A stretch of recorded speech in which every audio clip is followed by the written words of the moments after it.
Hi, I'm Dr. Nancy Crupi. I'm a biologist with 15 years of academic research experience internationally, and I've been working on a lot of different things, and ultimately I have also had to overcome a lot of personal challenges. I'm here to guide you towards awakening and ego death. Ego death and trauma healing are the most important tasks we need to accomplish today for humanity. The second season of the New Earth podcast is going to be specifically focused on giving you stories so that you see the trails and what kind of breadcrumbs you need to follow for you to reach your own ego death, for you to reach your own trauma healing, and for you to embody your highest self finally. Let's start.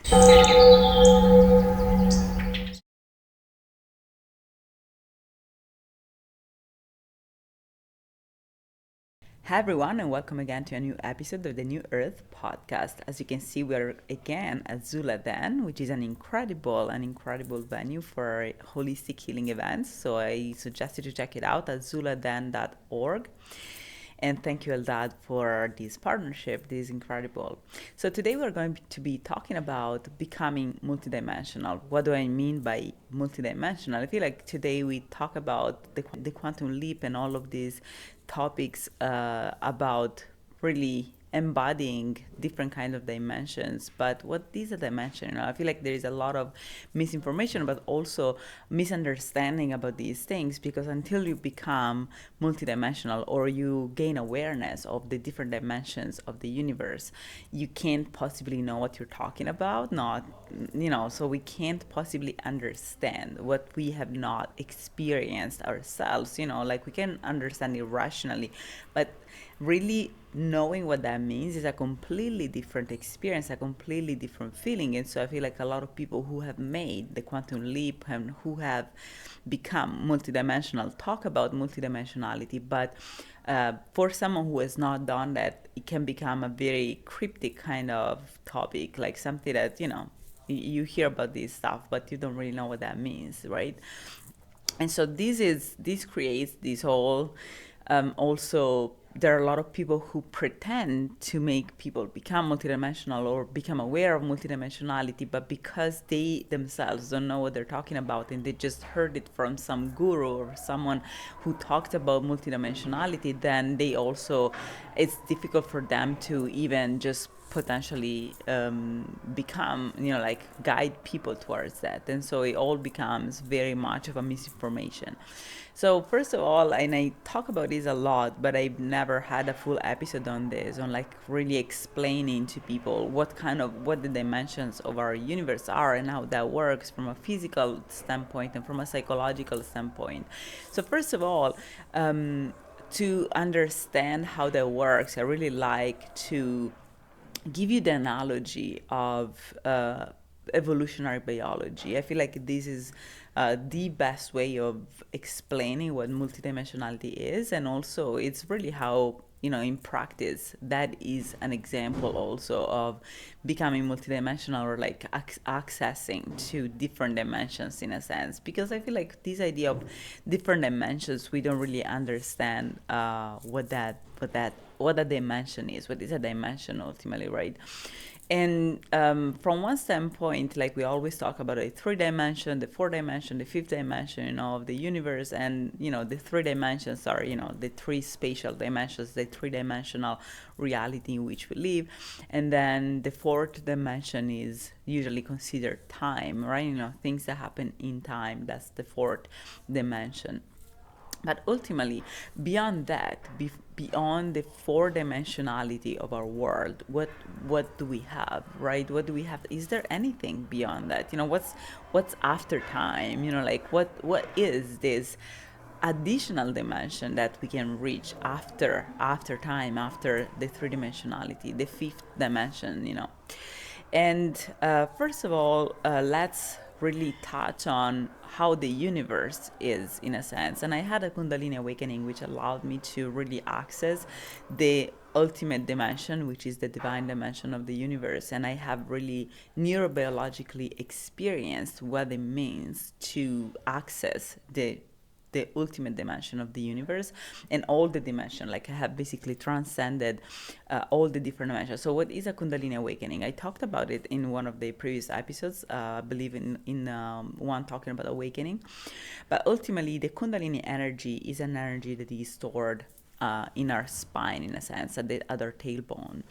And this is the energy of the creation of the universe. It's the energy that the universe uses, that is utilized every time there is creation of something, including conception, for example. So this is the energy of the sperm that fertilizes the egg, and this is the energy of, you know, consciousness, of like the creation of consciousness and the access of to other dimensions. So a Kundalini awakening can be a really beautiful way of accessing other dimensions and of unlocking that. But not everybody has access to that, or probably not everybody has had access to that yet. I don't know whether there are no studies on this really. So it's sometimes, you know, we talked about that before, and it looks like people have Kundalini awakenings when they are ready, in a sense. And I feel like from a neurobiological standpoint, being ready means having certain brain areas and having the capability of really activating those. And so you need to have certain areas for you to activate them. And so brain development and genetics may actually play a role in people proneness and capability of having a Kundalini awakening. And even human evolution, you know, maybe today there's so many people having Kundalini awakenings because we have reached a level in evolution of our brain in which a lot of people have those areas of the brain, thanks to nutrition and thanks to just how the universe works, you know, like it was meant to be, like we were meant to evolve in this way. So the Kundalini energy is ultimately this energy stored in the spine, and once it activates and there is a Kundalini awakening. An awakening of this energy means that the Kundalini rises up the spine and reaches the brain, and it really causes a sort of like energetic explosion that turns into a spiritual awakening. And that means that basically the parts of the brain that were previously inactive or atrophied are suddenly activated, and the person having a Kundalini awakening starts reactivating those areas. And so ultimately, accessing other dimensions have to do with the capability of perceiving them, not because, you know, those dimensions existed already. It's us. We don't have access to them until, neurobiologically speaking, our brain is capable of accessing those dimensions. And so this is important because, you know, like I feel like it's really a matter of perception. You know, it's not that those dimensions don't exist as much as time. It's not that time doesn't exist until you realize that time exists. Time has always been there.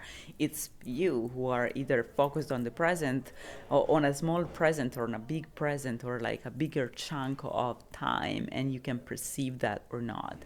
And so it's ultimately our perception and what our body allows us to perceive. And so what our brain, the complexity of our brain, is very fundamental to access the other dimensions of the universe. So first of all, what the Kundalini ultimately does is really an explosion of light, really, of energy from the base of the spine, through the brain.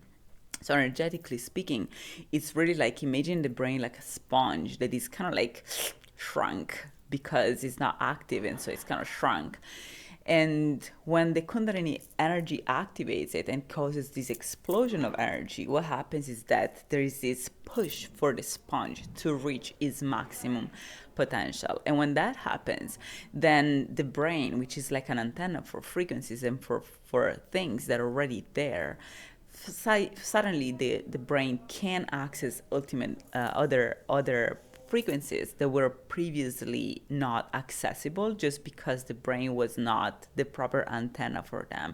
And so once certain areas of the brain become active, then at that point the brain can access those dimensions and can have a different view on the world. And I feel like a lot of people don't have there are so many different levels to awakening that it's really a matter of making the first step to understand what making a leap, what stepping into another dimension means. It's just a matter of really, for example, like this, I feel like this is a more common experience than what we think, and is accessing the present moment. I feel like a lot of people are or have been today on PTSD, and a lot of people had brain fog, or maybe some sort of like manic attacks, or bipolarism types of behaviors. Or a lot of people tend to have to know what it means to break through and suddenly be present and be like, wow, where was I? Like, so a lot of people have this maybe anxiety or various kinds of fear-driven behavior, and so whenever we have those things and then we break through and we suddenly are present to ourselves and we understand, oh, wait a minute, like I was on PMS before, or I was on PTSD before, every time we understand, we suddenly are capable of seeing ourselves from the outside and to actually perceive, we're not in the middle of the issue anymore. We're not in the middle of the brain fog anymore. We're outside of it. We broke through. So when that happens and we become present, we're already accessing a different dimension, in a sense, which is the dimension of the present, which is really the dimension of time that we're actually finally accessing. And so I feel like this is an experience that a lot of us have, and because of that, I think you all can resonate with it. Like every time that happens, you can feel that you before, during the brain fog, during the PTSD, during the burnout, and you now, when you're present, are two different kinds of people. You're really using two different parts of the brain, two different brain neurobiological circuits. You can tell, right, that you're a completely different person, and that this new circuit that you're now using to be present and to be out of this confusion, it's actually completely different, and in some way embeds the other one, the previous one that was in some way lower than the new one. You can tell, right? You can tell this, that you're actually just a different person, and that in the previous modality you could not have access to the feeling you have when you're present. It's just these two things don't go together. It's really like accessing a different orbital of an atom, an electronic orbit of an atom. Is really like you're accessing a different level that is superior to the previous one. And so the new one includes the previous one, and you can tell that in the new modality you are capable of understanding your previous self, you on PTSD, but you're also capable of being outside of it. And so you have already accessed, in a sense, a different dimension, which is the dimension of present. And so I think this is really an experience that a lot of people have. And this is important for this episode because it's important to understand that, for you to understand the rest, because it's always the same thing ultimately. Like, becoming multidimensional means to be able to do this kind of stepping outside of the previous dimension and going into a new dimension. A lot of times it's just the same exact thing, but a lot of times, and every time you do that, what you're ultimately doing is you're accessing a different part of your brain that is more conscious than the previous one, and that embeds the previous one. It's really a matter of electrical circuits. Imagine these electrical circuits, and there are smaller ones and bigger ones, and the smaller ones are contained in the bigger ones. This is exactly how it works. Like, there are parts of our brain that are very central and they work on their own, and there are others that kind of coordinate those areas. And so once you access the areas that coordinate the subordinate areas, you're already accessing another dimension, in a sense. And this has to do with chakra as well, because, for example, during the Kundalini awakening, what happens is that basically all your chakras, and this is not all the time, but for me, for example, basically all my chakras reactivated, and I reactivated and accessed the crown chakra. Now, all the different chakras are really portions of our body, correspond to different portions of our body, and at the same time, they correspond to different layers of the earth, because we are the earth, right? We are the earth. And so imagine if, energetically speaking, the earth is surrounded by all this aura, like the energy from the earth, like the earth has a very hot center that is basically fluid lava, basically. And so this very, very hot center ultimately is kind of boiling, it's boiling because it's very hot. And so it really emits towards the outside all this energy, but it emits it through all the layers of soil that the earth has, all the different layers of the core of the earth, and then all the different layers to the point of getting to the surface. And then once it gets to the surface, this energy really keeps emitting out, and it emits out in a filtered way now, like it went through all of these layers. It kind of heated up all of these layers, and it dispersed the heat through all of these layers. And once it gets to the surface, it's already an energy that is in some way more purified from heat, more like it's colder, right? It's a colder energy, and colder means also more awakened, more capable of being conscious. And so the more we go out in these layers, also in the air, imagine all this aura of all of this energy that comes from the core of the earth, that past the surface becomes just energetic. It's not necessarily physical, it's just energetic, but it keeps going up and up, and we're part of it. Every being on the planet is the earth, and so every being on the planet is subjected and is built to have all of these different energetic levels that correspond to the level of awakening, to a level of cleansing from this trauma of the boiling of the core of the earth. And so the more outside we go, the more our chakras are really parts of more awakened sides of us, and so we go from the lower chakra, which is the Muladhara chakra, which is the root chakra, and then we keep going up and up and up until we get to the crown chakra. And the crown chakra is the part of the earth and of us that has already cleansed the most of the trauma coming from this constant boiling of the core of the earth. And as it does, and it really sublimates this trauma, then we are allowed, through this sublimation, through this crown chakra that has cleansed from trauma, then we are allowed to finally be clear-minded and present, and to access other dimensions, and to go from there to access even more dimension than that. So this is the first step, like becoming present to ourselves and getting out of our PTSD and out of our fight or flight modality. And so healing from trauma is just the first step, because it's necessary to activate the parts of our brain that are then necessary for us to start activating one step at a time other areas, and to access other dimensions and other ways of existing.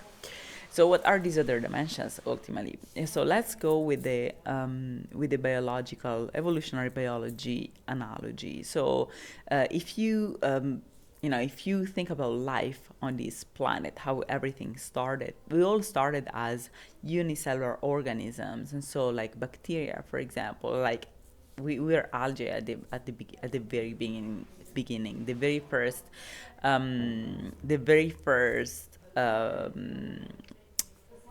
unicellular organism to colonize this planet ultimately, or at least to colonize to the point of allowing the other forms of life to emerge, as being cyanobacteria, which are algae that basically are capable of photosynthesizing. So what they do is they have basically oxygenated our planet, and by doing that they have allowed all the other forms of life to emerge, because most life forms need oxygen to survive. And so they started everything because they have allowed the oxygenation of the planet, and because of that other lives have been able to emerge because they needed oxygen first of all. And so this is how it started, but it started with unicellular organisms, which are just simply organisms that think about themselves like, I wanted to really imagine of being this teeny tiny bacterium, or like being, right? It's just a cell, right? It's just a cell, and what it's doing is trying to do its own thing, like have its own function. It's really a mechanical thing, and it's really just getting the sun and photosynthesizing thanks to the sun and thanks to the pigments that it contains, and thanks to that he's creating this oxygen. It's just doing its own thing, and it's just a unicellular organism that then splits into two and then splits into two, but it's just on its own. Unicellular organisms are organisms whose view on the world is just very teeny tiny as they are, like they're very tiny and small, and that's their view on the world. It's just, I'm doing my function. It's like you being in your home stuck all day and not having any idea what is going on around you. That's a unicellular organism in a sense. It's like someone who is there stuck and doesn't know anything else other than what's inside of it. And, it kind of like knows how to assess. It has a ring bell, and it has a balcony, and it has ways of assessing the world outside, but just for the purpose of understanding whether everything is fine, whether in their home they can be fine. So that's a unicellular organism. So basically, it's just a very, very limited way of perceiving the world, because you have no idea of the big picture when you are a unicellular organism. You're just on your own, assessing the territory, and not knowing that others like you even exist, right? And so this is the very first stage and the very first dimension of life, which is being alone and using parts of the brain that in which we're very individualistic. We're like bacteria. We're very much on our own, by ourselves. We're very much stuck in a view of the world in which we don't understand what's going on around us. We don't have the view on the world that allows us to bond with others or to create communities. It's just, we're just on our own, by ourselves, and we're just keeping it for ourselves because that's our view. We go back home, like that's a very specific way of being. And this is, unfortunately, most of the population is like this, and is kept on intentionally like this, because this is the stage of bacteria. So it's the very first stage of evolution of any being on this planet.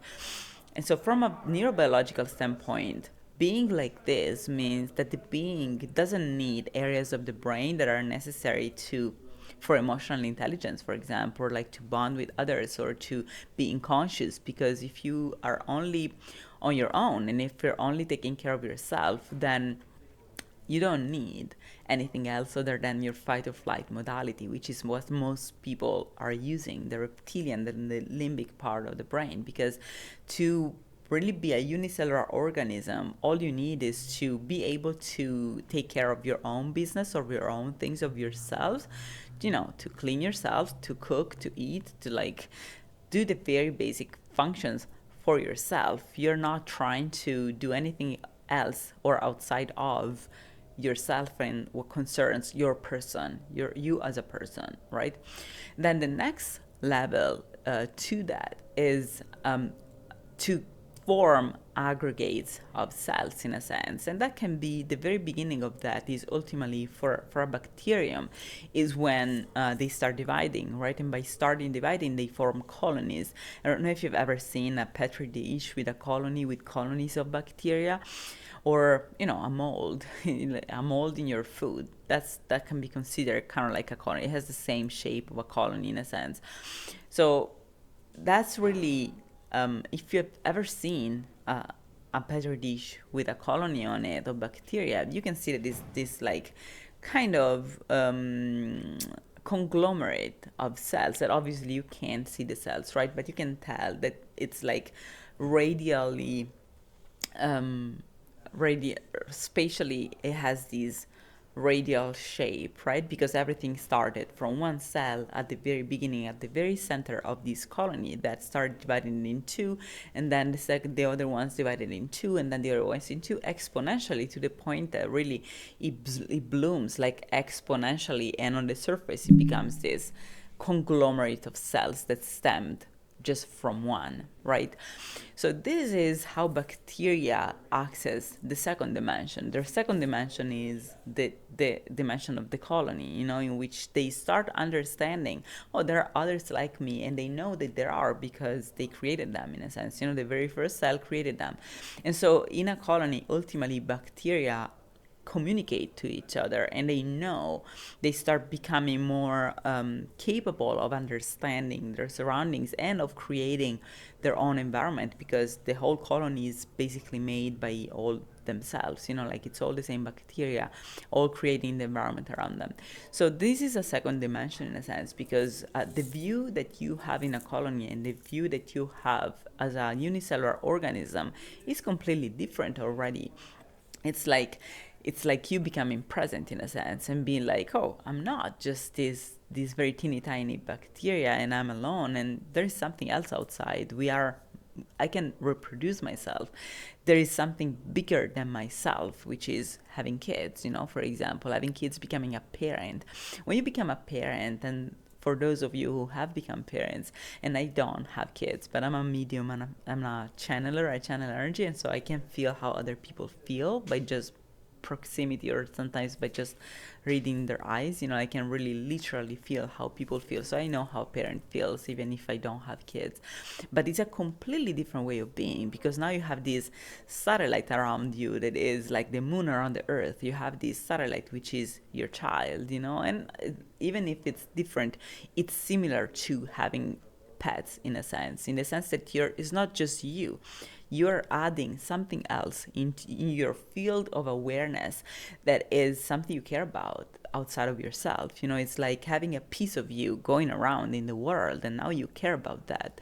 And so that already induces a different type of activation, because now you have to become more aware of yourself or others, or of dangers, of how the world works, and you have to become more aware and capable of reading your environment, right? Because then, if initially it was just you and you completely ignored that something else existed, and this is when we were kids, for example, you completely ignored that something else existed outside of you.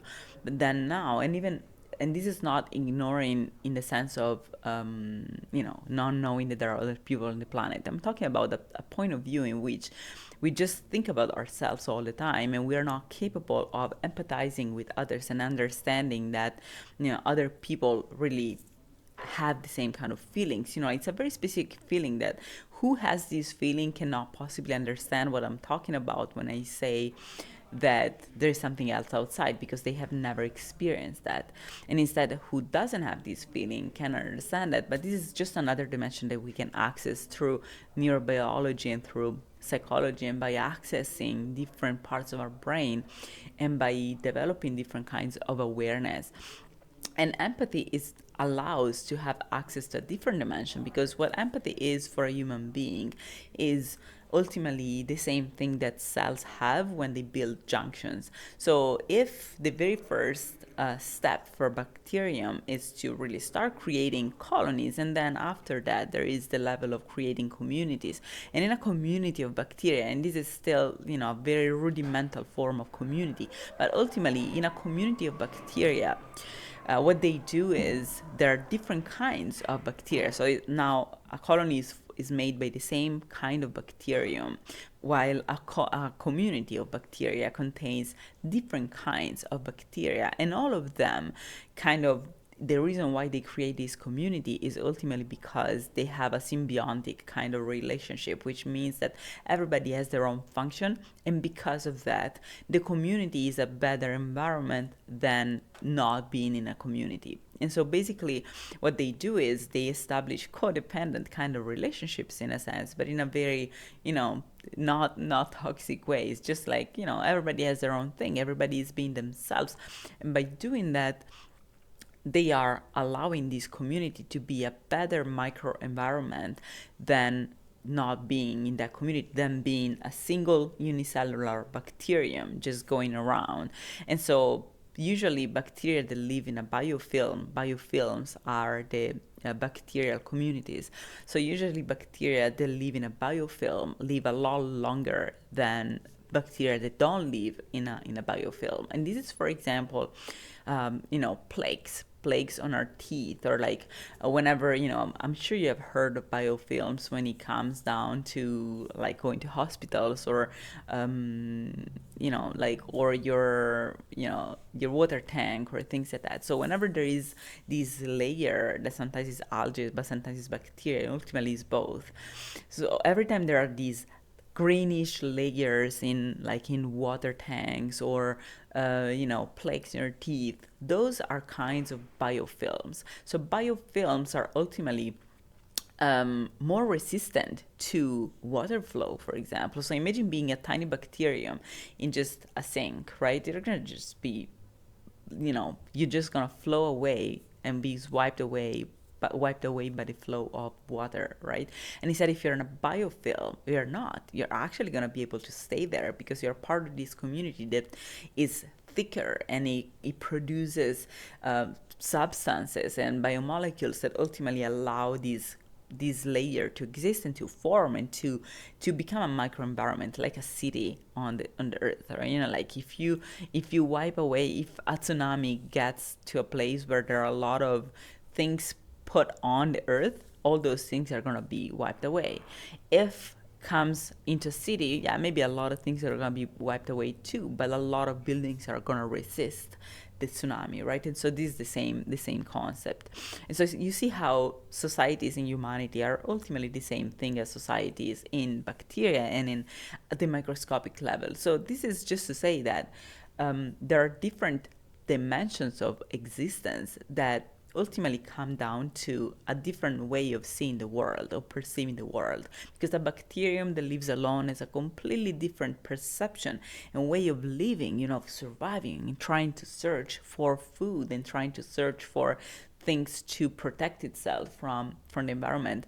And a bacterium instead that lives in a biofilm has a way more steady life, because it doesn't have to worry about the flow of water all the time, because he's protected, and it doesn't have to worry about being wiped away or being killed by pesticides or by chemicals in the water, because the biofilm is not permeable to everything that goes through in the water, right?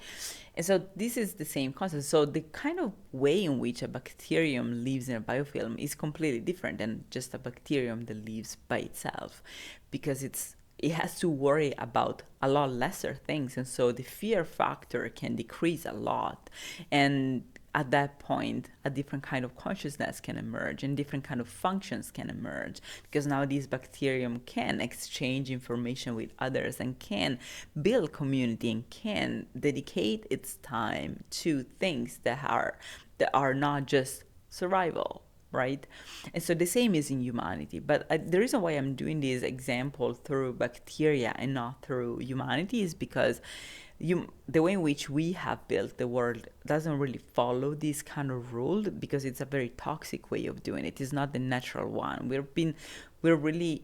Our society has not been built by us upscaling it, and I talked about it in the episode Upscaling Humanity. So we have not upscaled naturally, we have been upscaled as being in captivity. So it's different. It's like going to a continent where people are not yet at the level of having built cities, and then building cities and forcing them to inhabit those cities. That's what happened to us. And so that's not forming a biofilm. That's not forming a society. That's being put in cages that we don't have the consciousness to understand yet. So while a bacterium, to reach the level of community, ultimately it does that by evolving new strategies and by understanding new things and developing new functions that allow that bacterium to actually be different and feel different. And because it feels different, then it can do different things. Then what we do is instead, there is this shiny object in a city, let's migrate in the city and go live in an urban area, because the shiny salary is telling me that I should go there. And then we go and we end up in a toxic work environment, because that's just another cage. And so this is not upscaling humanity. We are just being attracted to a mousetrap that looks like a community, but it's not. And so the reason why I'm doing the example of the bacteria is really because if we tap into that, then we can actually access different levels of different dimensions, neurobiological speaking, and then we can actually upscale it. We can actually become multidimensional. And so this is the dimension of community, and humanity is right now, the real evolution we have reached is the level of biofilm. We are right now starting to finally build communities. And every time we build communities from the top, someone tries to wipe them away. And when they cannot wipe them away, they're going to burn them away, which is what happened in LA, for example. So there are different ways of wiping away biofilms, like you put antibiotics, you put vaccines, you put things, like on top of it to kill the biofilm. There are different ways of doing that.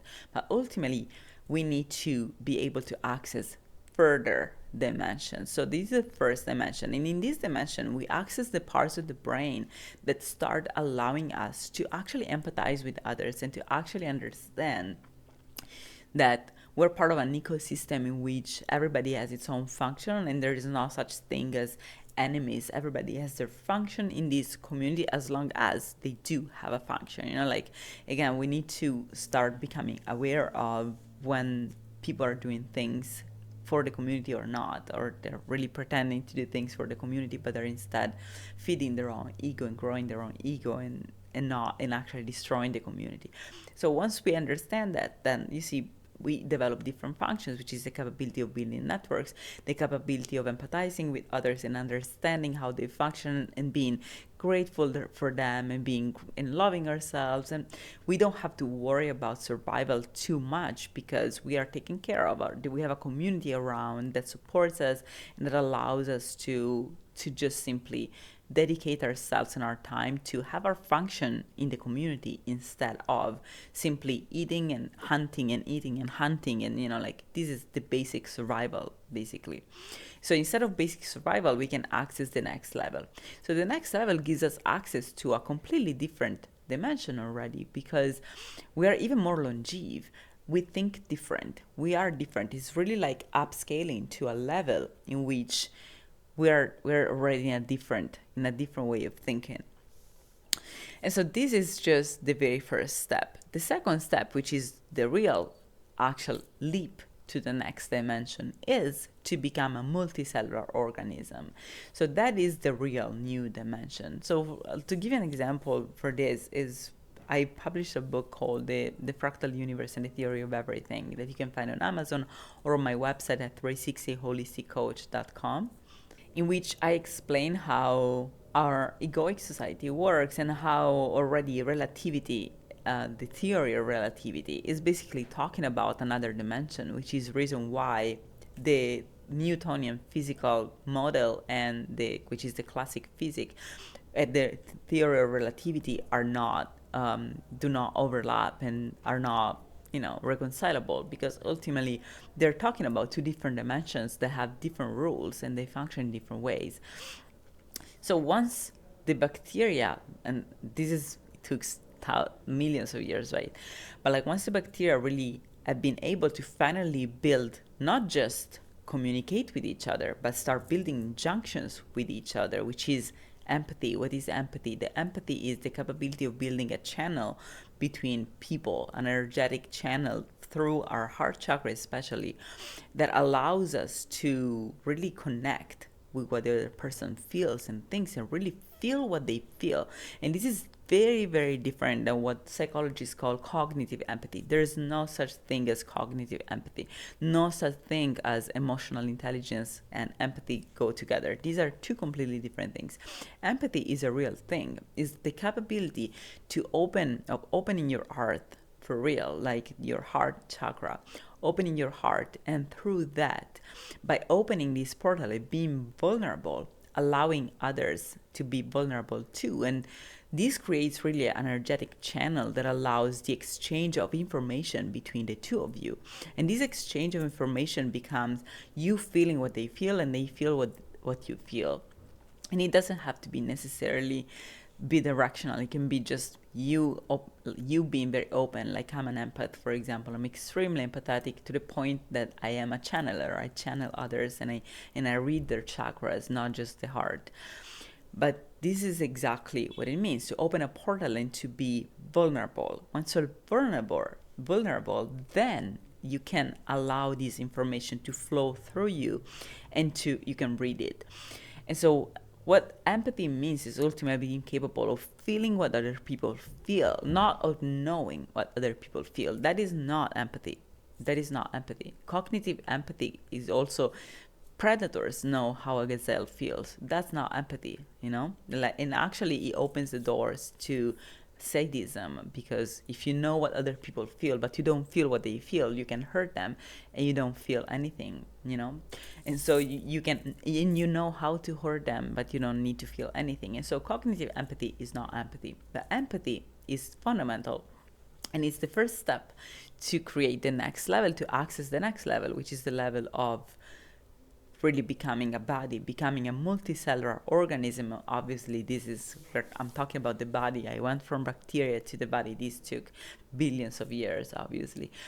But ultimately, the next level is to create this conglomerate of cells that have junctions that allow them to these are called tight junctions, or no, maybe gap junctions. The gap junctions are basically junctions that allow the cells to connect with each other, and they have a channel inside that allows material like molecules to go from one cell to the other. Imagine these two cells with their walls, and then within their walls they have these channels that are capable of connecting with other cells around them, and there are a channel inside, and they can communicate like a window.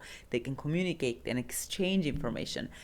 That is the next level that gives a completely different dimension, and this is a completely different way of perceiving the world, because then you understand how we're all the same, how we have different functions, but at the same time we have the same kind of feelings, and we all have happiness and joy and sadness. The feelings are the same.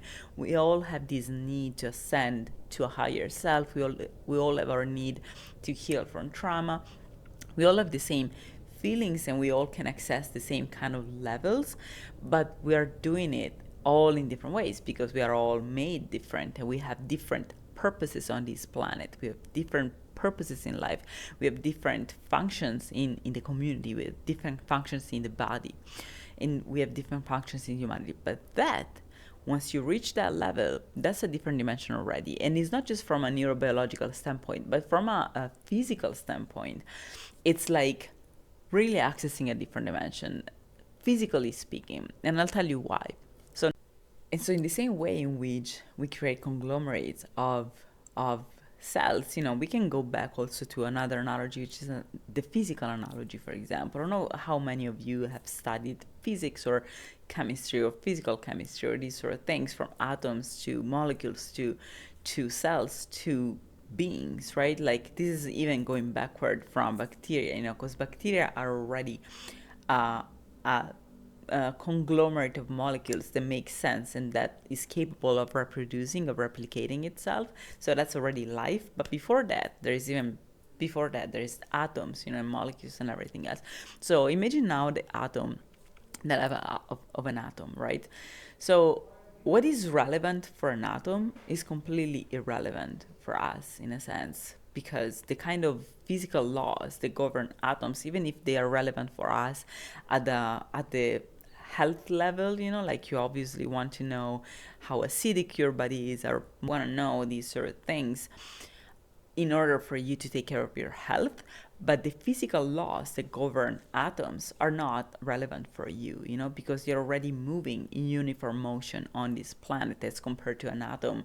And in an atom, the molecules are moving in uniform motion around itself. And so these, the quantum physics and the physics of relativity really talk about that. The quantum physics perspective is the physics in which bodies move in uniform motions, and because of that, they gravity does not matter. And this is when we reach the dimension of relativity. So once finally we become multicellular organisms and we go from being bacteria to being multicellular organisms, it's already a completely different dimension. Like now, the level of the scale at which we are is so much bigger than the scale at which one of our cells is, that what happens to one of our cells is almost irrelevant to us, right? Obviously, we care about our health, but we don't care about one single cell, right? We don't really care that much about them, other than for certain organs where even one cell dies sometimes may make a big difference.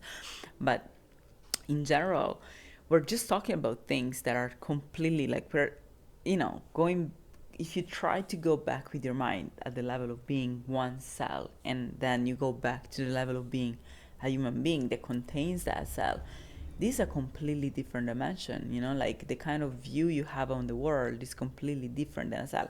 You are the one carrying around those cells, and those cells don't even know that you're carrying them around. For them, they're still. They don't even know that they're moving, right? And so this is already a different dimension. And so from a human being perspective, because we're already the human being, from a psychological perspective, going from being a bacterium to being a multicellular organism is huge. And we have not done that yet. We, as a humanity, we have not done that yet. Instead, the population is intentionally kept at the level of bacteria. We're constantly put against one another because that's a way of preventing us from empathizing with each other and from forming communities, which then form multicellular organisms. And what is the difference between a multicellular organism, like a human, and a bacterium? Well, bacteria last about a few hours. That's their lifespan. Our lifespan as a human is hundreds of years. So it's like, it's a completely different scale, So we live a lot longer than a bacterium, right? We're talking about a completely different scale, right? Like a human being can get past 100, a bacterium cannot get past a few days, or maybe a little bit more if they get to the spore level. Like, this is a completely different topic. But like, if you talk about an active bacterium that is actively replicating, most bacteria just last a few hours, really. And so that's the difference. The difference is longevity. And I'll tell you why.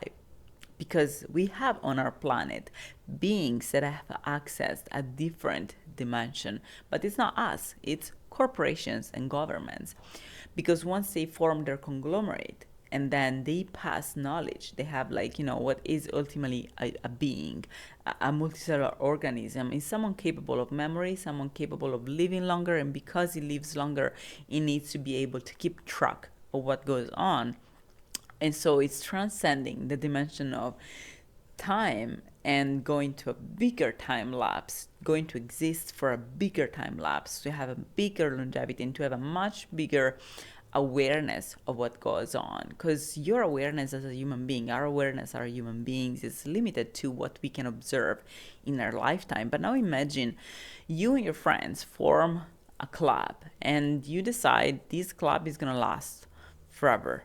So we need to keep track of what goes on and to make sure to survive in time. For us to be able to survive in time, we need to check what happens around us and what works and what doesn't, right? You need to understand, like a company, right? A corporation. You need to assess the environment and see, okay, this is what allows me to sell, this is what allows me to survive, and this is what doesn't. And so ultimately, while you do that, you're forming sort of a brain of these club in which you have a memory, and this memory sometimes is made of notes, sometimes is made of documents, logs that you keep logging and recording, and someone after you, even after you die, someone else can read those things and use the same strategies to keep the club up, to keep the club alive.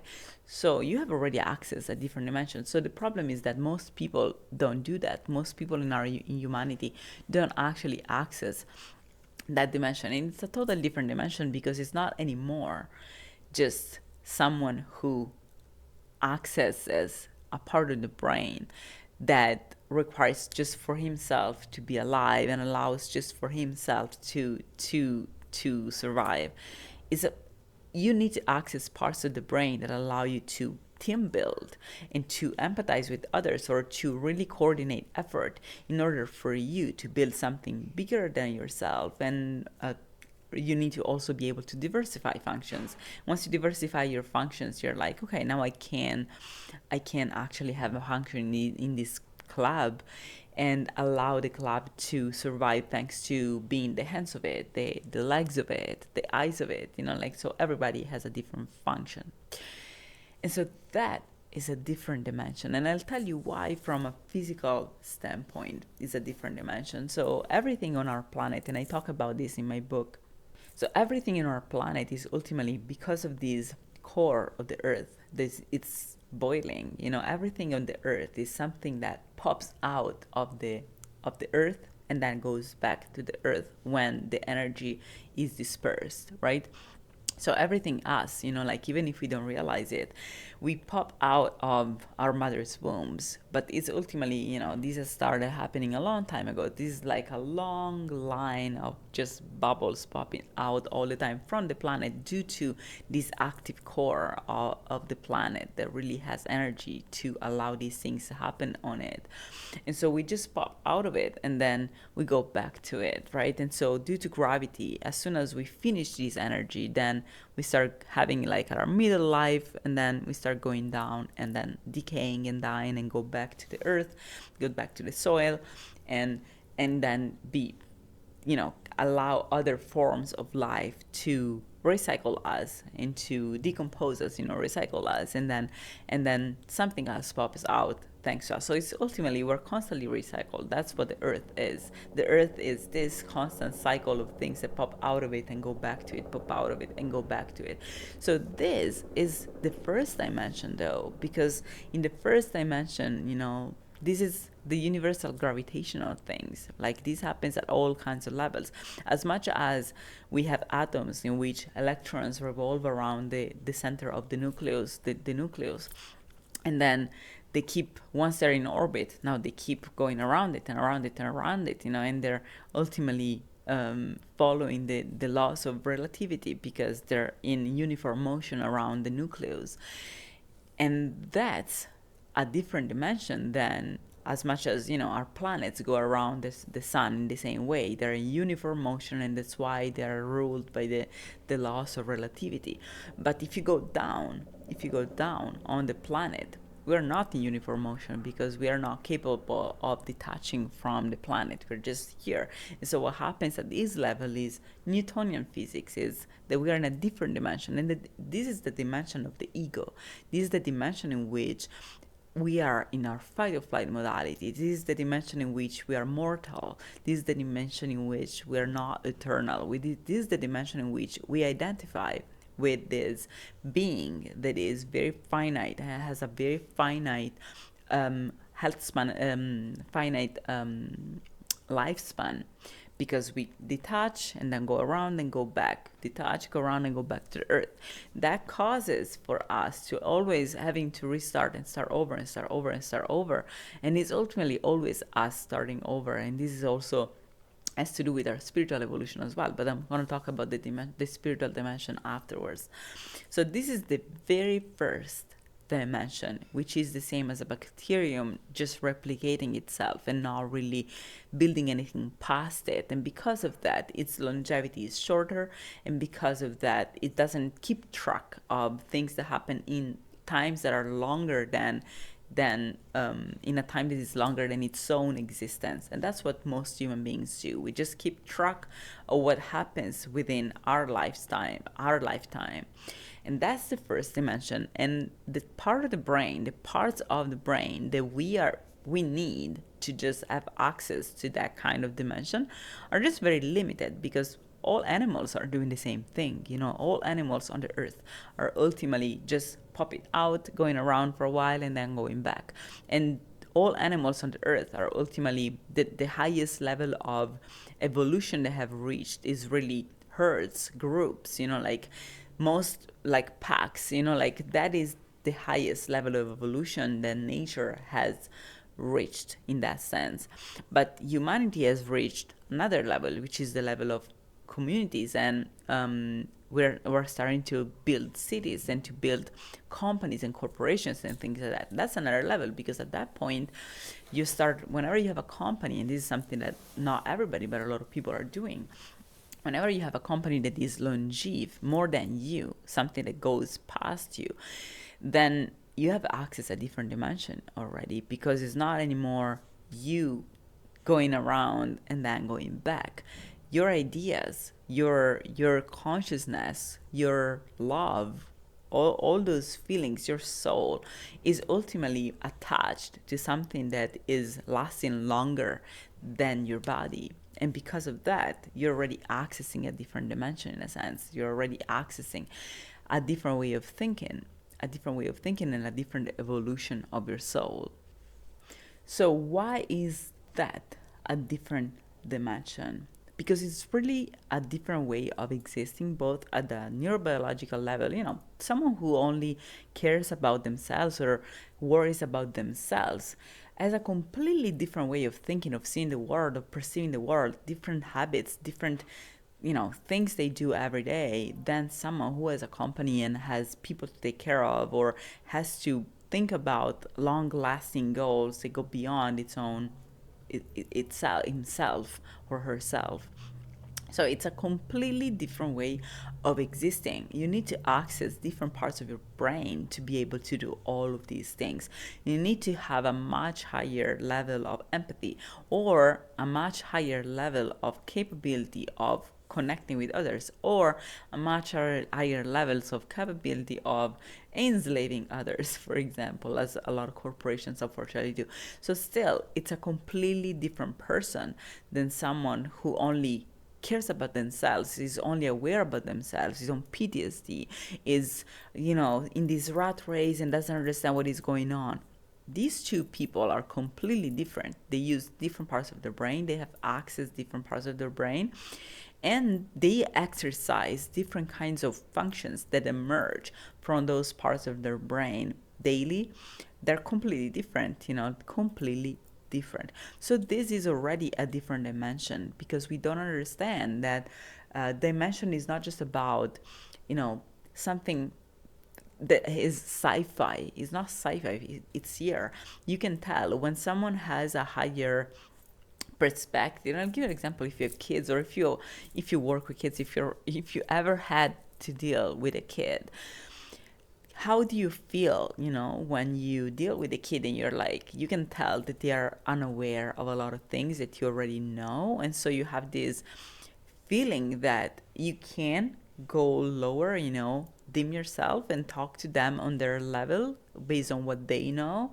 But you don't have to. You can also have a higher level, which is your level of awareness, right? So you can go back to this orbital of lower awareness, or you can go up to this orbital of higher awareness. And that's the dimension of adulthood that you have reached with your awareness. But before that, you were a child, and so your lack of awareness made you live in a world that is completely different. It's the same thing as a bug living on the grass, in the grass, as a completely different level of awareness of the world as compared to a human being who's capable of traveling across the planet. And so the amount of planet that a bug can explore is completely different than the amount of planet that a human being can explore. And so these two beings living two completely different dimensions. This is a completely different dimension. And it's also a different dimension in time. It's like, imagine, like, for example, trees that live thousands of years. Imagine this tree as being there and everything that happened around it. Imagine this speed motion of things happening around this tree that has lived 4,000 years, maybe. This tree has seen empires fall, has seen the crucifixion of Jesus, has seen the rise of our modern society. All of those things happen, and that tree was there. So the kind of awareness that the tree has, or the kind of dimension in which that tree is a different orbit. Is on a different orbit that is much bigger from a spiritual and energetic standpoint as compared to our orbit, which is a lot smaller because it's much lesser long lasting. So this is the same thing that happens to our brain. We have the fight or flight modality that ultimately goes through cycles of, compulsive thinking and abuse and things, and that are very short lived. And so they have, you can have a cycle that goes a few seconds, a few minutes, a day, a few days, but ultimately compulsive thinking is something that is very, very quick and it's circular, right? So this is the orbit in which you are when you are in your fight or flight modality, which is the modality of a bacterium, where you only think about yourself and you don't realize that you're part of something bigger and that you're being abused by people who have a higher awareness than you and that occupy higher dimensional orbitals in this world. And because of that, you keep going in circle in your smaller orbit. But ultimately, this is really what is happening in our planet, that a lot of people that are in the higher orbital of this dimensional world are really pushing down everybody else, because if an orbital gets saturated, then someone else has to fall, because there is only so much room for people, and so they're keeping everybody down to really feed this lower cycle of fight or flight modality in which we are, that ultimately allows society to have a lot of different functions that will not otherwise be available. And so the kind of physical laws also that people who are in their fight or flight modality respond to are different. Like the physical model for them is different as compared to someone who has awakened to the spiritual dimension, to people who have a much higher awareness than them. And why? I'll give you an example. What is a physical law? A physical law is a law of cause and reaction. Ultimately, that's what determines how the universe works, is how things react to a certain cause, right? And so someone on PTSD reacts to triggers in a way that is very, very specific, right? Based on trauma, based on trainings, based on a bunch of things that happened in their past and that most people are not aware of. And that's why they react to triggers in a very unconscious way. So that is just the same thing as Newtonian physics from a physical standpoint, where just the law of cause and reaction. But reaching higher levels of awareness allows you to not react in the same way. So you're basically responding to a different set of physical laws. You're not anymore in the dimension in which if something happens, you respond in that specific way. This time that thing happens, but you're capable of looking from above, from a higher level of awareness, and of not responding to that. That means that you're basically escaping the laws of physics, but you're not escaping them because that's impossible. You're simply in a different dimension where those laws don't apply. And so this is the same thing as Newtonian physics and relativity. And this is not just the same thing. This is the reason. Like ultimately, until we are in this lower level on the earth in which we really are subjected to gravity, and we think in a mindset in which we are finite, and we believe that everything ends and begins and ends with our body, then we act as if we are this small circle of things, this small not orbit, but like hyperbolic trajectory that goes out and then down within every few years. And so we keep being in that level until we realize, oh, but this is not all there is. I can be outside of it and understand that I can create something that is more long lasting than my body. And that is an idea. That is a company, and a book. You don't need to create anything that is ultimately something that you need to take care of, people need to take care of. It can be a book, it can be an idea, it can be a movement, it can be a political movement, you can change the law, and then the jurisdictional system will have to adjust to it for hundreds of years, So you can create things that are way more long lasting. But to do that, you need to access a different level and understand that until you use your time to perform functions that have to do only with survival within the Newtonian physical world, which is this world in which you're not eternal, you're just this being that is finite. And because you're finite, you're like, I want to take advantage of my life and as much as I can. I want to eat as much candies as I want. I want to eat as much junk food. I want to get drunk as much as I want because I'm going to die, right? I'm going to die. So might as well take the best out of it. And for the best, it's all things that ultimately take us back to the earth, which is things that are toxic for our body and bring us back. And he said ascending means understanding that that is just a fictitious reality, that the consciousness of the universe is not going anywhere, and that your body is just an antenna. And once you understand that, then you start acting differently. You start doing things that, instead of bringing you down, allow your consciousness to ascend and allow your body to become a better antenna for higher levels of consciousness that then allow you to have access to different dimensions that allow you to create more long-lasting things that go beyond your body. But it's still you, like if you create a Frida Kahlo, for example, a Jesus, like how many people are still talking about a person who lived 2,000 years ago? And we have churches that talk about him. We have iconography about him, which we shouldn't, because it's not supposed to happen, but we do. So we have all of this rituals and things, and people pray and say his name all the time for thousands of years. We have done it for thousands of years. Is that person died? No, he didn't die, right? He's still here.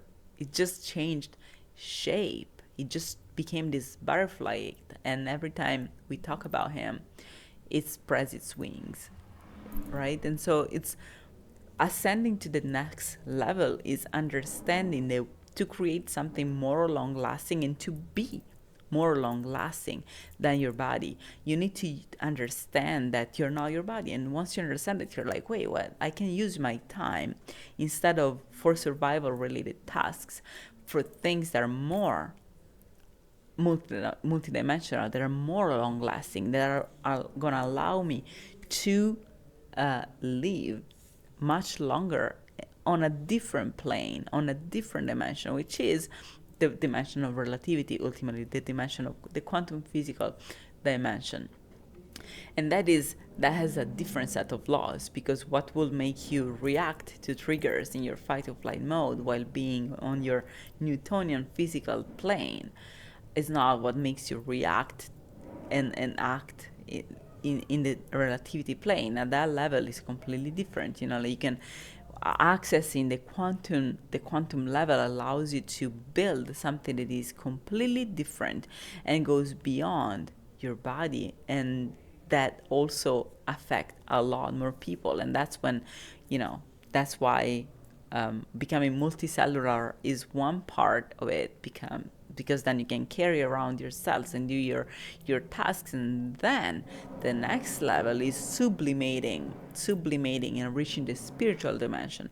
Reaching the spiritual dimension means really sublimating from our body and reaching this level in which the laws of the Newtonian laws don't apply anymore, and it's more about quantum physics instead. And that level is a spiritual level in which it probably is not even quantum physics, it's even another set of laws, because until we are in our body, we cannot fully experience this spiritual dimension. Obviously, we can only, we can access it, but we cannot fully experience it because we're not just energies. We are trapped in our bodies, and as much as we're trapped in our body, that is the kind of the kind of antenna we are occupying, and this is the kind of perception we can have. We can improve our body as much as we can. We can change its composition. We can activate different areas of our body. We can change our diet. We can do a lot of things, but ultimately we cannot change the fact that it's a physical body and we are occupying it, right? So that is something we cannot change. So until we are in this body, this is the dimension we have access to.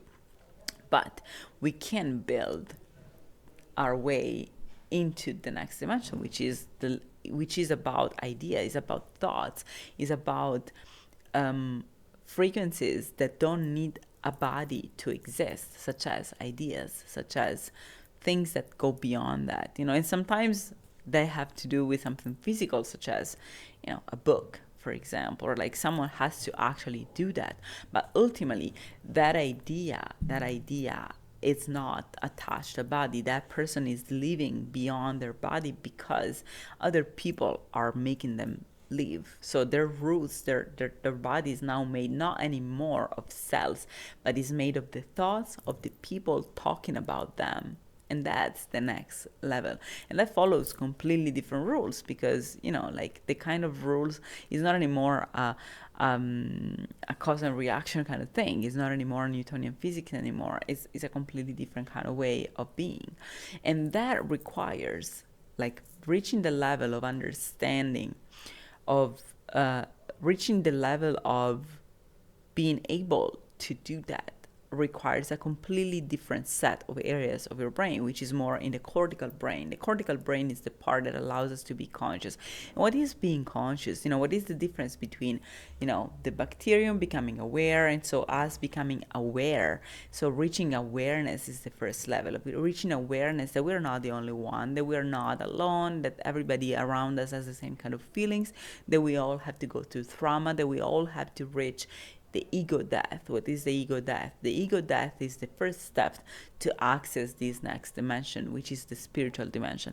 The ego death is after we have formed this conglomerate of cells, it's like our cells being stopped trying to do things for themselves and understanding that they just need to embody a role for the body they're part of. That's when the cells reach the ego death, and that allows the formation of something bigger. Because if bacteria keep thinking only for themselves, if cells keep thinking only for themselves, they're never going to be able to form a body, right? They're never going to be able to form a body. So in order for consciousness, for the universe to reach following levels, subsequent levels of dimensions and evolution, there has to be an ego death somewhere. There has to be an ego death in which we stop identifying with the little cell of our body and we start identifying with the group of cells.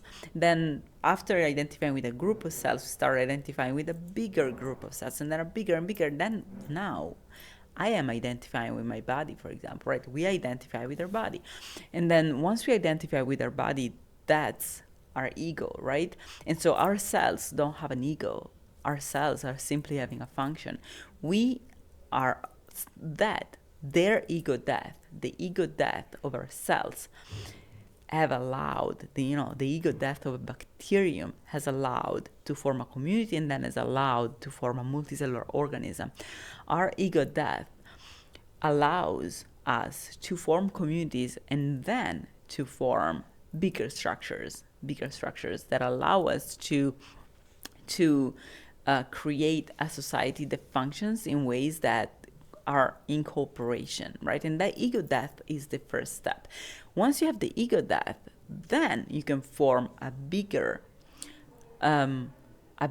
being, such as a government or corporations, that in which everybody is having their function, and they're not doing that for their own sake, but they're doing that for the being they're part of. And then the being start having its own consciousness, its own thing, its own memory, its own, at that point, the cells of the body are not anymore trying to live for themselves. They're trying to do what they have to do in order for that being to exist. Let's look at Buckingham Palace, for example. Like all the guards around that really dedicate their entire life, sometimes just go there and stay still on a horse all day for days, for their whole life. That's an ego death. Like these people have completely given away their ego to just become attachments, extensions of Buckingham Palace, extensions of the monarchy, extensions. So they're not doing anything for themselves. Then they're doing that for the sake of their own government, because it's a government, is a form of government, monarchy.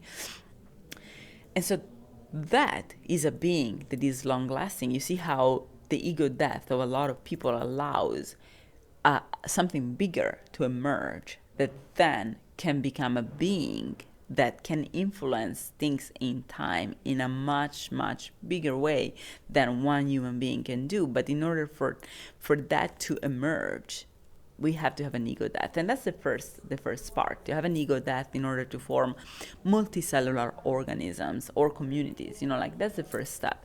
But then the next step is understanding also even the queen. Like, did you know that the queen, for example, Queen Elizabeth, her arm, like that she used to.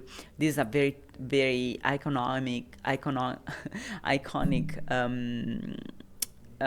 picture of the queen going with their car around, within the population, within the streets, and waving her hand. Did you know that the hand of the queen was actually a fake? Not because she had her own hand, but because there was a symbol. And so it's not anymore. Once you reach certain levels of power in the sense of you have reached a monarchy is something that has existed for a long time. Even the queen, has in a sense a death of an ego, even if a queen can be a narcissist too, obviously, but the function that she had was beyond her person, was beyond her body. She had a fake hand to wave because otherwise her hand would obviously age as her body did. And so this symbol, there was an icon that people recognized and people loved and they wanted to see it, and it had to be always the same. That symbol will change too, and people will stop, in a sense, identifying with that symbol and recognizing that symbol. And so for the monarchy to last a long time, the queen had to renounce to the pride of showing her own hand, and had to start going in a different way, going in a different direction, and understanding that she could just use a fake one that could be always the same. It was not affected by gravity to which our bodies are subject. So now, from a consciousness standpoint, our governments are still very, very unconscious, because the people in it are unconscious. The people in the population are unconscious. Ultimately, our structures, what we build, is a reflection of the average, in a sense, of our beings, of the beings that are part of it. And so for us to really reach the next dimension, which is understanding the spirituality of humanity, we need to reach that level as people, as individuals. We need to reach an ego death as individuals. We need to heal our trauma as individuals. Once we do that, then we can consciously build community. We can consciously build governments. We can consciously build corporations instead of. So it's a completely different way of being. It's like, imagine, this is the same thing. Like, the cells of our body are when we are in our fight or flight modality, our body, we are disconnected from our body. The cells in our body, even if they don't have an ego, still they are acting as if they're under stress. They have to survive on their own, and that's why we tend to develop cancer when we go through so much stress, because the cells of our body start having an ego.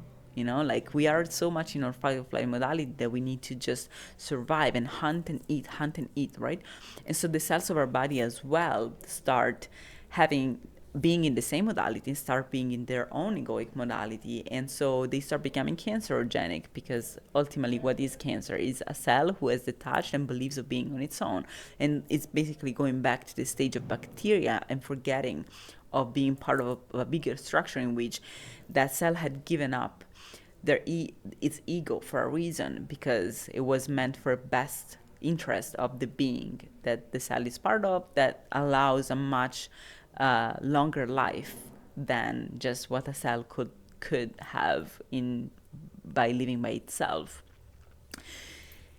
So we need to reach a level in which also our cells, when we become conscious, so we start nourishing our body in a different way, we're just really reaching consciousness from the bottom up.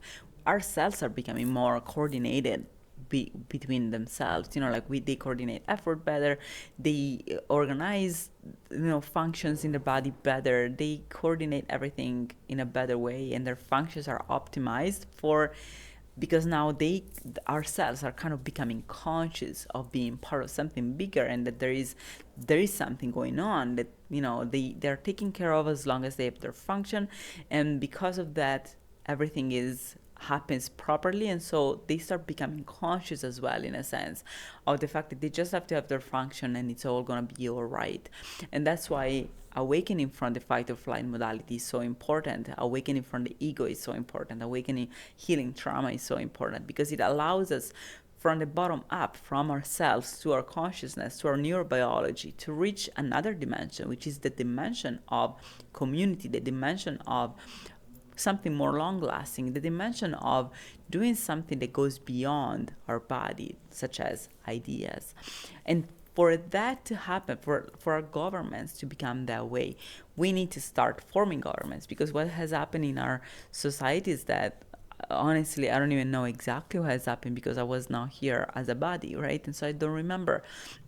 But we live in a world in which it resembles more like an alien invasion than an actual upscaling of our humanity. Like it looks more like we have been invaded or attacked, or someone in our society has in some way evolved a way of building communities and building structures, but they're not part of us. Like we live in a society in which the urbanized areas are simply places where people are attracted from the rural areas, not because they're upscaling humanity, but because there is a trap built for them to go work there and become employees and work, and then they realize, wait, these people are not like me. They're attracting me here, but they're ultimately toxic for me. They're not trying to do my best.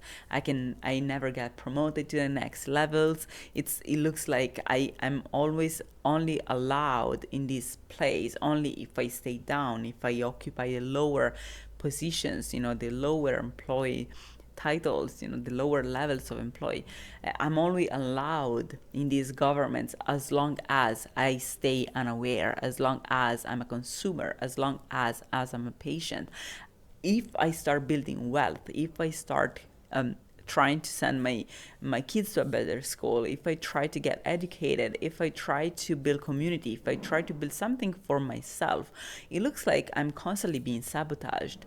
And so it really looks like as if on this planet there are two different kinds of beings. One is a being that is farming the other, so it doesn't look like we have upscaled. It looks like people have, and in fact you can easily see how the great majority of the people in power are Aryan people with blue eyes. It is pretty obvious. Like you can see that in all governments and in corporations, like the great majority, it's people that doesn't look like the rest of the population.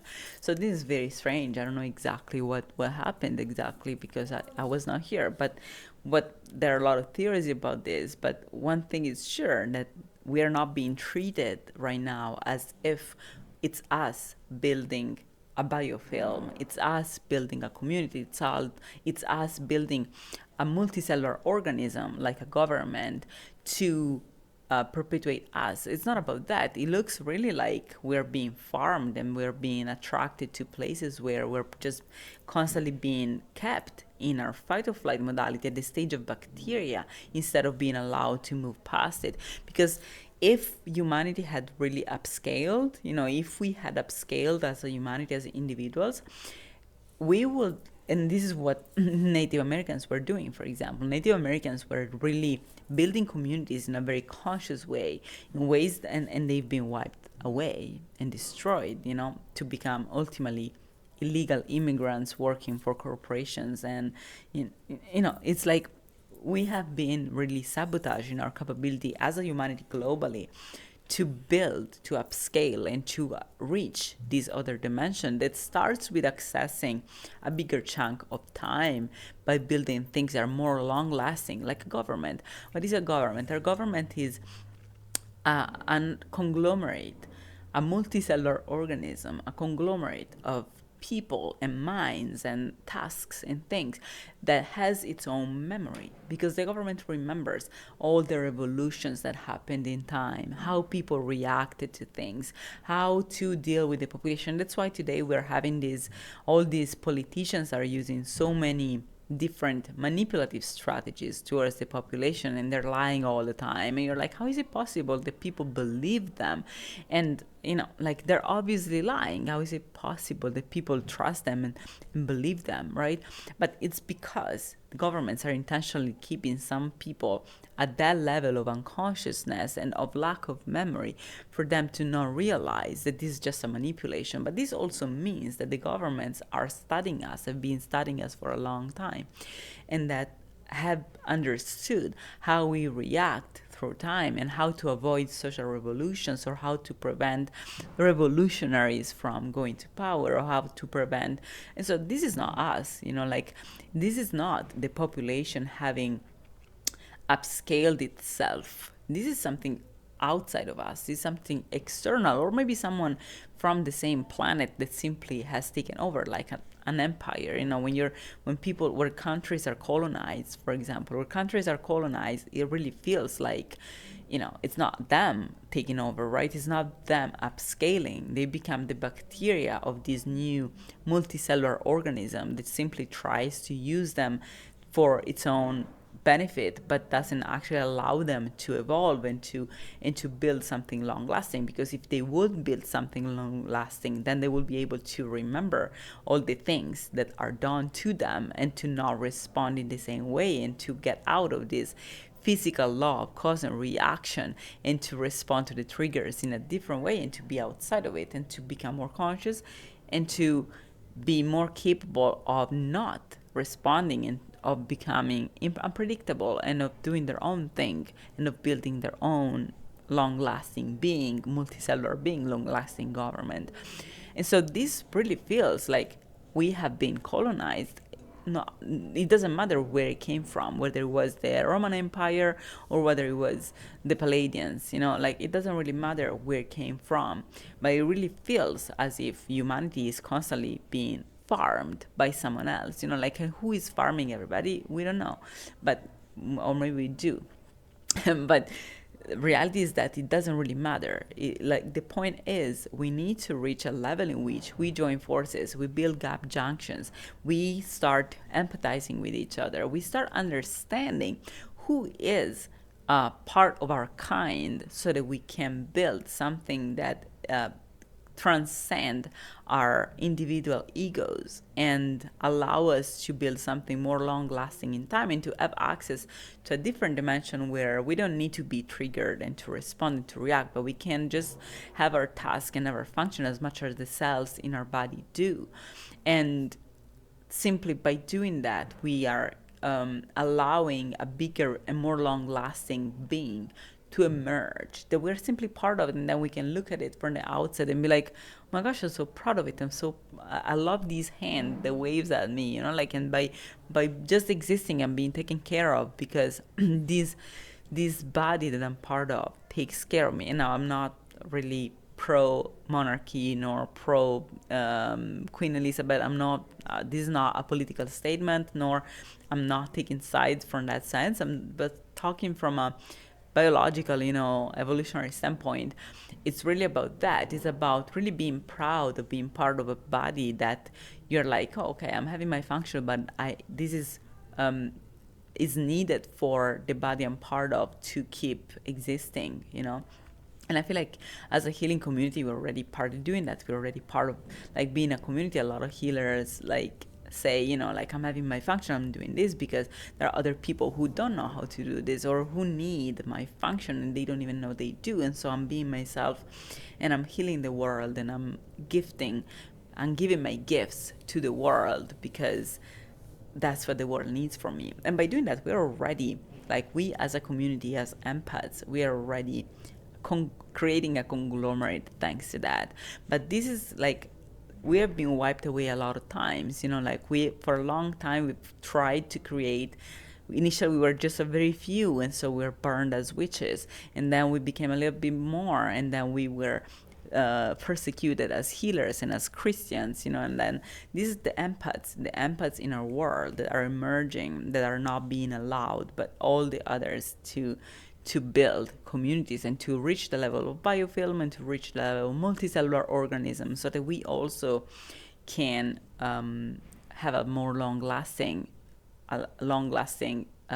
existence on this planet, and not just as a body, like, because bacteria in a biofilm live longer than bacteria outside of a biofilm, and cells in a body live longer than cells who are not part of the body. And so in the same way, if we are capable of accessing this other dimension of thinking, that is a dimension that allows us to build a community and tend to have our own function in a much bigger being, then we are going to be more long lasting. We are going to be more capable of living longer. We are going to be more abundant. We are going to be more successful, because we're going to have access to a completely different set of functions that don't just come from ourselves. We're going to be able to not be in our fight or flight modality all the time, but to not simply hunt and eat. I don't know if you've ever seen Alone. Is like a show on Netflix. Like, when you're by yourself alone, your bacterium, like this TV show it's called Alone.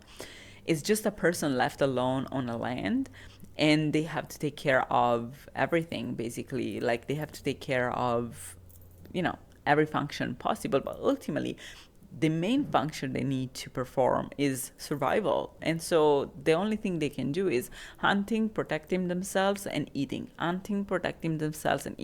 Those are the only functions they can, and resting, obviously. So those are the only functions they can actually have. So when you're alone, this is the only thing you can do. But when you're part of a community, then you can dedicate yourself to other things. And so your life is much better. Your level of stress is much lower. Someone else is doing things that you don't have the time to do, and you are doing things that someone else doesn't have the time to do or the skills to do. So this is accessing a different dimension, because then you're part of a body, and this body carries you around like a cell in a way that is completely different than what you could do by yourself. And it is already a different dimension, because then the fight or flight modality that forced you in the Newtonian physical world, in which triggered you will be triggered and react in a certain way because that was the only thing you could do. Now you don't have to, because someone else is protecting you. There is a structure around you. And you can access the quantum level. That's when you can make the quantum leap. Because people talk about the quantum leap all the time, but they don't understand that it's not something that we can do just by ourselves. Because the level, we can, but we need to change our mindset as if we are part of something bigger. And sometimes people need to actually be part of something bigger, in the sense that they need to physically be part of a club. They need to physically be part of a government. They need to physically feel that they're surrounded by other people that are part of a bigger structure. Some other people, it depends on the personality type. For example, I have a leader personality type, and so I tend to feel part of the world regardless, because I feel I'm an empath, and so I already empathize with everybody around me.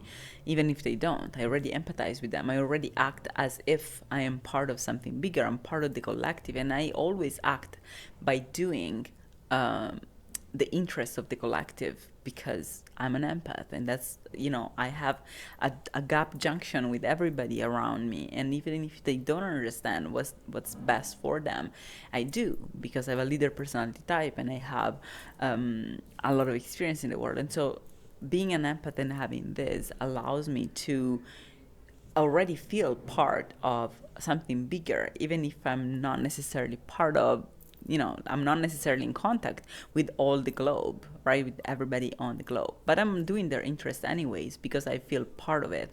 And so by doing that, that's when you can make the quantum leap, because then the level, the brain structures you need to go past you as a body, and to have an ego death, and to go past your lifetime and be like, okay, what I'm doing, when I do things, I don't do them based on the fact that I'm going to enjoy them in this lifetime. I do them based on the fact that I want to be able to enjoy to enjoy them in my next life. I want to make sure that the world takes a shape that I am going to enjoy in the future, in a future lifetime, or in a future reincarnation, or that people like me are going to enjoy when I'm not going to be here. So when I do things, I never think in a time lapse that has to do with my body and with my finite self as a body. I always think big. I always think, that's why I publish books. That's why I host this podcast. That's why I do all the things that I do, because I think in a way that is completely different than just doing my daily task and taking care of myself and making sure that I'm alive and that I'm surviving. I'm taking care of something bigger. I'm making a level of, I'm doing something that goes beyond, that transcends Newtonian physics, and that is really in the quantum reality. I'm affecting the world in ways that affect the quantum field, so that regardless of what happens to my body, I'm gonna find it in the future. I have created a ripple effect that I'm gonna feel, and people are gonna feel beyond my body, beyond my existence. No matter what happens to our body. And so when you don't necessarily need to be part, like physically, of a community to make the quantum leap. But to make the quantum leap, you need to think as if you are part of a community. You need to think as if you're not just your body. You need to think as if you're not just finite. You have to think as if you're eternal. And that kind of thinking can really make you activate completely different parts of your brain that allows you to have a completely different access to reality. Like the view you can have from that standpoint is completely different. Imagine how different it is when you feel like you are stuck in your apartment or in your home, and you're thinking about your small things. It's the same thing as focusing on details, focusing like a bacterium on the teeny tiny things around you and the minor tasks, instead of having a big picture. And then if you think bigger than that, you're like, okay, I am home, but I have to work tomorrow and I have to go to work. And so that's a bigger awareness. You're already including in your field of awareness things that are not necessarily there. Then you can increase your field of awareness by thinking, okay, so we're in a recession, or this is the political, or Trump's mandate has begun, So all these thought have to do with your political environment and socioeconomical environment, and then you add another layer, my family, and that's another level. So your level of awareness rises up every time, and the tiny teeny little you that was carrying out their task becomes just embedded into that vision. And so you're accessing a different level, a different dimensionality. It's really a different dimension, when you do that. And if you keep expanding in that way and you start seeing the world as a, speed motion of things that happen, and you shrink all the time, the whole time of humanity in just a very short time, and you see everything as just a being, a government is just a being that you don't see moving. But if you shrink time and you speed up the motion of this being, you can see how a city or urban area changes, and it looks like a cell that expands and contracts and expands and contracts, and it moves around and it sends things around. Like a government can shrink before a war, because a cell, before attacking, has to make sure that it has all of its functions together, kept together, and everything is fine. And so it shrinks and shrinks, and then it attacks, and then it shoots things around as pollen, as things that are if you shrink things in this way, you're gonna see how everything is ultimately a being, like everything is a being. But once you have that kind of vision on the world, that's a different dimension, because you're accessing, it's like the same thing as a fruit fly and humans. The resolution on time that a fruit fly has is completely different than the resolution on time that I have, that you have. Like we see the fruit fly moving around, and to us it looks like very fast, and he's moving around very fast, and we don't know what he's doing. For the fruit fly, time is much, much, much slower than that. So it's like it's like, as much as for us we live 100 years, for a fruit fly, the fruit fly lives 100 years too. You know what I mean? It's like smaller things have a much bigger resolution on smaller things. But ultimately, if you look at it from a higher perspective, that's a very teeny tiny chunk of time, right? And so this is the same thing. So once you start thinking that way, you're accessing a different dimension, because you're not anymore the fruit fly. You're a human being, and you're looking at the fruit fly, and you see how finite that is, and how you know, ultimately the level of time that you can affect as a human being is much bigger. The ripple that you can create is much bigger, and you don't need to be bigger to have a bigger ripple effect. You need to think bigger. You need to make the quantum leap, and to understand that in the quantum reality, which is the spiritual dimension of the world, of the universe, it's the way of thinking, the way of accessing information, and of affecting the world, and of responding to things that happen to you, is completely different. It's really like you're moving in uniform motion. So what is something that is moving in uniform motion is someone who does not get affected by external circumstances. So when you're in your fight or flight modality and you respond to Newtonian physics, ultimately Newtonian physics is the physics that really regulates, when something, attrition, when something hits something else, then that thing gets thrown in a certain way. So that is Newtonian physics, is like what really governs our egoic reality. And so once you get out of that, moving in uniform motions means simply not being affected by others around you. Just keep going straight, and keep going straight. Then you start realizing that you're actually accessing a different level that goes beyond your body, goes beyond the people around you, goes beyond what happens to you. It's just a different level that exists regardless, and that's the spiritual dimension. That's making the quantum leap. And ego death is necessary for that, because ego death, ultimately, we tend to identify with this small self, with the egoic modality, with this compulsive thinking. All those things are just smaller orbits that we are part of until we decide to be part of it. Like, if we decide. This is not something that is a decision, really, but once we awaken from that, we ultimately can choose whether we want to be part of this bigger orbit and have a much more longer life, not just as bodies, initially as bodies, because who gets out from stress has a longer life than people who are under stress. But beyond that, we can also access a much bigger chunk of time by creating things that are more long-lasting than us as physical beings, and that ultimately take care of us. Because it's people who, I feel like most people don't understand also that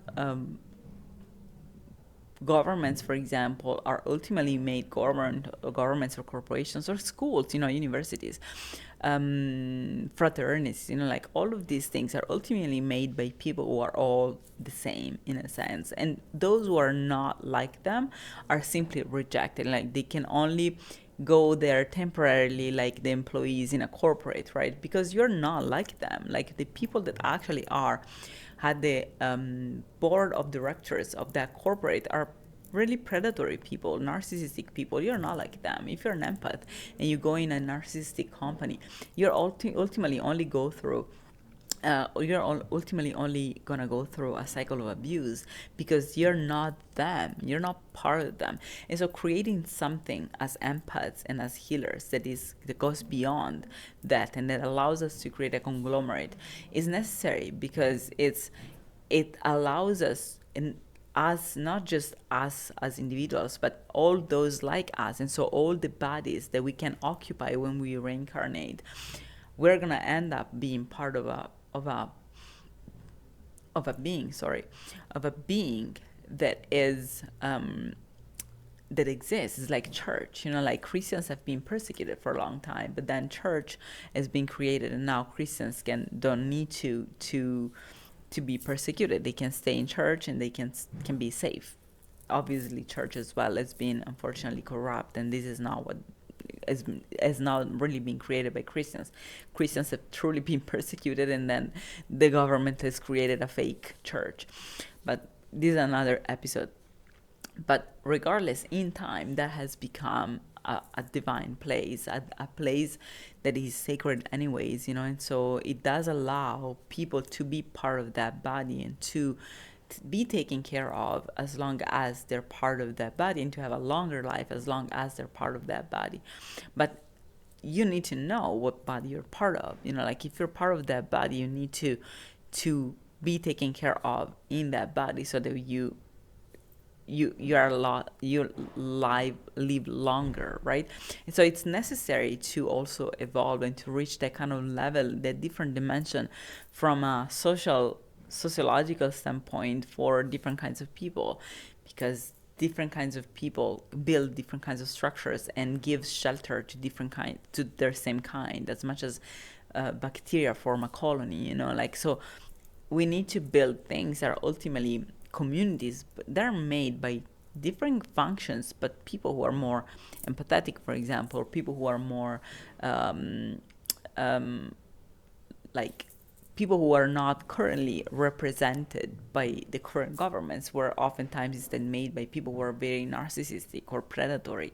So we need to make something that goes beyond that. And so making the quantum leap is necessary, not just as a consequence of, it's not just a consequence, it's also necessary to build something. Because as healers, we are in a stage of consciousness. We are not anymore at the stage of bacteria. We are not anymore bacteria. We just happen to end up in proximity to each other. And so because of that, they form a biofilm. We're beings who have been kept apart for a long time, but our evolution has kept happening regardless at the neurobiological level. So now we can finally create, we have the basis to create conscious communities, conscious long-lasting organizations, conscious governments, a conscious world. And ultimately what has happened so far, which is all of these structures that have been built by people who are farming us, ultimately can be turn out useful, because as humanity will become more and more conscious, the kind of people that inhabit those places is going to change too, because people that inhabit those places are going to become more conscious. The same thing that happens to our body when we become more conscious, when we awaken, that the cells of our body finally, instead of not understanding what is going on but doing their job because they're forced to do that, they're going to start coordinating efforts consciously with each other to reach a better, a higher goal, which is the goal of the body they're part of. So I feel like becoming multidimensional is not about becoming, it's more about embodying a multidimensionality that is already there. We just need to access it through changing our diet, changing our community around us, changing our neurobiology, and brain plasticity is necessary when we're adults. And that's why psychedelics are acquiring today such a major role in human evolution, because they allow the rewiring of our brain in adulthood, which is when our brain is already formed and already developed. And so it's so important today is very, very important that we start thinking more, acquiring a higher perspective. And that's why I'm doing this podcast, to allow people to see that the breadcrumbs are always leading towards the same path. Ultimately, everybody has the same kind of story, everybody goes through the same kind of things, and it ultimately ends up blooming into this beautiful flower of consciousness and of abundance, but going through a lot of struggle, because that's how it works. So once we understand that, and we allow ourselves to go through the struggle and to go through things and to finally get out on the other side, then we're going to make the quantum leap, and we're going to build the brain structures and the communities and the habits that we need to actually think outside of the fight or flight modality, outside of the Newtonian physics, and more into a relativity kind of thinking, a quantum physical kind way of thinking and of acting in the world that is more spiritual than physical. Instead of thinking about our bodies and all of these hyperbolic trajectory, we start thinking about this frequency of consciousness that is always present and is always there, and we are just tapping into that frequency and becoming that frequency, or like identifying with the wholeness of everything. And if we tap into that frequency includes your body, your life, your smaller tasks that you need to do to perform for survival. But ultimately, it's a higher frequency, it's a much higher awareness. It's not triggerable, it's not a reactionary, it's just different. It's just a different way of thinking. It's in uniform motion. You're orbiting around the planet instead of having this hyperbolic trajectory, but not physically. You're doing that with your mind. You're doing that energetically. You're doing that spiritually. That is the ultimate quantum leap, to like really reach the divine dimension by understanding that ultimately everything is about love, and is about taking care of everybody, taking care of each other in a way that we bring more light in the world. We go from the darkness towards the light. And so there is a directionality into this change that we are following, and we need to follow. And it's going from trauma to healing, from ego to consciousness, from dark to light. There is a directionality in this kind of movement. And it's, again, the directionality that goes from the core of the earth towards the outside, that finally allows us to reach a level in which we're not subjected anymore to these constant obsessive and compulsive behaviors, but we're finally free from it. And by being free, we can actually finally be joyful. And by being joyful, we can connect to the divine dimension of the universe, which is the last dimension, which contains everything else. There is first this Newtonian physical world, and then the relativity world, and then the divine world. And the divine world is ultimately the matrix within which everything is embedded, is the ultimate environment within which everything is embedded, and everything that we are actually living down here with our ego, with our body, is just a fictitious reality, so that we keep going and we keep having our function and we keep doing our thing, even if we don't realize why would we have to do that. We're just conglomerate of molecules. Why would we have to talk? Why would we have to host a podcast? Because the universe is moving towards light. And so in order for us to wanting to move towards the light, we need to suffer to go back. We need to feel pain due to trauma. We need to feel something that gives us directionality. And this directionality is made of pain. Like, you create a directionality if you don't want to go back and you want to go forward, and so this directionality is ultimately created by how the universe works, because the universe is expanding, and when something is expanding, there's no going back. It's already expanding. We can't go backward into shrinking the universe. The universe is expanding. The previous version that existed a second ago doesn't exist anymore. It's already different. It already expanded. But from an ego from a spiritual and divine standpoint, we need to also go in towards the light. We can't go towards the darkness. We have to go towards light.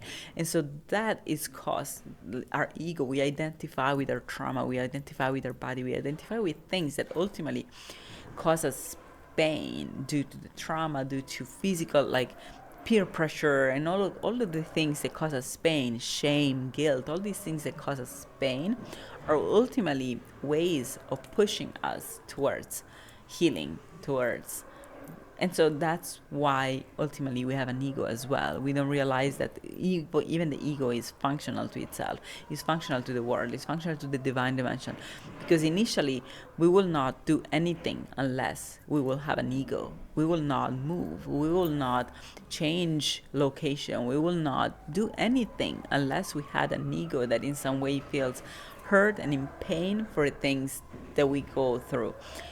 this is because we're unconscious. Obviously, if we allow the new generations to already build consciousness, they were already doing that, because it's also a matter of neurobiology. And so when we stop being malnourished, and when we start feeding our kids properly, and when we start giving them proper content to consume, they're gonna stop being unconscious, and they're gonna stop needing an ego for them to move. They're gonna be able to do what they need to do in a conscious way, and they are gonna be able to access the quantum level of reality already as kids. And this is already happening, like this is just a matter of time, because it's how the universe works. Kids today are already extremely conscious. We're having a relapse. How do you say that? We're having an elastic band-aid band kind of effect, that obviously, because the previous generations, their parents are oftentimes, and we talked about that with Jay Levin in the episode about social emotional learning, like when the parents are not enough awakened, not enough conscious, they become the force that prevent their kids from awakening. And this is something that happened to me as well as a child. I was born as a very, very awakened child. I used to practice meditations as a kid that I now teach to my students. It's just like I invented things. I used to practice herbalism as a child. I used to study biology as a child. Like I used to be a teacher for others and a leader for others as a child. And I went through a lot of things during my teenage years and adulthood, because I was too awakened for the world to understand. And I have encountered a lot of people trying to take me down, because that is the elastic effect of the universe. That is the layer of people who are going down, who have not awakened yet, that is pushing us down and preventing us from ascending. And this is what is happening to the kids today. And so it's absolutely fundamental that we start educating also, that we reach consciousness as parents, as adults, because otherwise we're going to become the hindrance for the new generations to reach their maximum potential, because we're going to be keeping them back, because we can't follow them, or we don't understand them. We don't have the brain structures to understand how they're feeling so detached, how it is possible that they're feeling so different than us, how they're so not reactive to things, not triggerable, right? It's because they're using different parts of their brain. And so, but we shouldn't, we should start really educating ourselves and reaching consciousness, because otherwise we are going to become the hindrance. The older generations are going to become the hindrance for them. So I hope this episode has been helpful to understand what really dimensions are. And it's really like a complicated topic, because like I want to touch more on quantum physics, but I feel like it's going to become too much. And so I kind of did, but then I'm going to cut out those parts. But I feel like it's really a great start to understand what it means to become multidimensional, and to really access the quantum level of physics. The quantum physical world. It's just here. It's here all the time. You just have to develop the proper antenna and to get out of the Newtonian physics to step into the relativity world, so that we can make the quantum leap in that sense. So I hope this episode has been useful for you guys, and I'll see you all next time. And you can find me at 360holisticcoach.com, and you can find the links here, and support me if you like, because this is just, I'm the designer, the producer, that creative director of this podcast, and Zula Den is offering the venue, but feel free to support if you find this content useful. So thank you so much, and I'll see you guys next time.